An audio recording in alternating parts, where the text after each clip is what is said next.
Sister asked the question that why in Islam during marriages no horoscope is seen. Because, sister, we don't believe in horoscope. Why there is no date of birth? Based on the date of birth, you are not seeing any horoscope? Yes, sister, I'll come to it. I will tell you what Hinduism says, because I studied Hinduism. In Hinduism, they believe in horoscope. Kundali. No, Kundali? Yeah, I know. It's called Kundali. Yes, you know, sister. When Kundali, you tell your date of birth, then they say that this sun was there, and this Shagun, and this Grahan came. This is a science. But this science is not established science. It's a hypothesis. It says that if you are born on this date, then this Grahan comes, and this planet goes there, and this. It is a science, but it's not an established science. It's not hard science, like what we read in our college, biology, physiology, embryology. It is what they believe, it's an assumption. And then they talk about future. Everything what they mention in the Kundali does not come out to be true. We in Islam are against fortune telling. Quran says in Surah Ma'idah, chapter number 5, verse number 90, Ya alladhina amanu, innamal khamru wal maisuru. Oh, you believe, most certainly intoxicant and gambling, wal anzabu wal aslamu, dedication of stones, divination of arrows, rijsum min amali shaitan. These are Satan's handiwork. Fashtanibu lalakum tuflihun. Abstain from this handiwork that you may prosper. Quran says this fortune telling, divination of arrows, they are Satan's handiwork. Abstain from it that you may prosper. So in Islam, we do not believe in this. Many a time, you go in a machine, you put your date of birth, then it comes out there. Something good is going to happen to you in the next 1 week. Even if 100 bad things happen, one good thing will surely happen.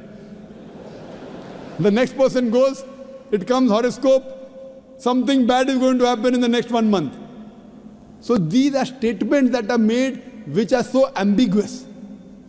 And all this, a parrot goes and picks up a chit, and you come to know your Kundali about your future.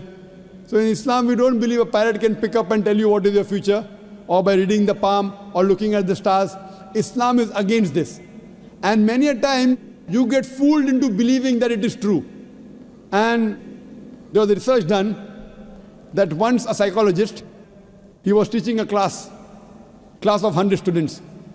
And after 1 week, he said, now I have understood your background, everything. I will write about each individual person, about his past and everything. But don't open the chit until I tell you. So he wrote to all 100 students details about the past. Then he said, okay, now open the chits and give me gradation. How much am I accurate? Believe me, more than 95% of the students said the professor was more than 90% correct. The secret was the professor wrote the same thing for everyone. These are such ambiguous statements. What we have to realize, sister, Islam is against fortune telling, against knowing about the future. That's the reason there's no Kundali required. If the Kundali was there, yet we find that so many marriages are being broken in Hinduism. Why? What we believe that we have to choose our life partner. And our beloved Prophet Muhammad said, it's mentioned in Sahih Hadith, that whenever you choose your life partner, you look for 4 things. Beauty, wealth, nobility, and virtue. The best is virtue. The best to choose from a life partner is a virtuous life partner, not Kundali. Whether born in October, September doesn't make a difference. The virtue should match. That's the reason a woman in Islam, sister, is called as a muhsana. Muhsana in Arabic means a fortress against the devil. In other religions, including Hinduism, the woman is referred as an instrument of a devil. In Quran, the woman is referred as a muhsana. In Arabic, it means a fortress against the devil. So if you marry a virtuous woman, inshallah, she will prevent the husband from going in the wrong track. Hope that answers the question, sister. Okay, thank you.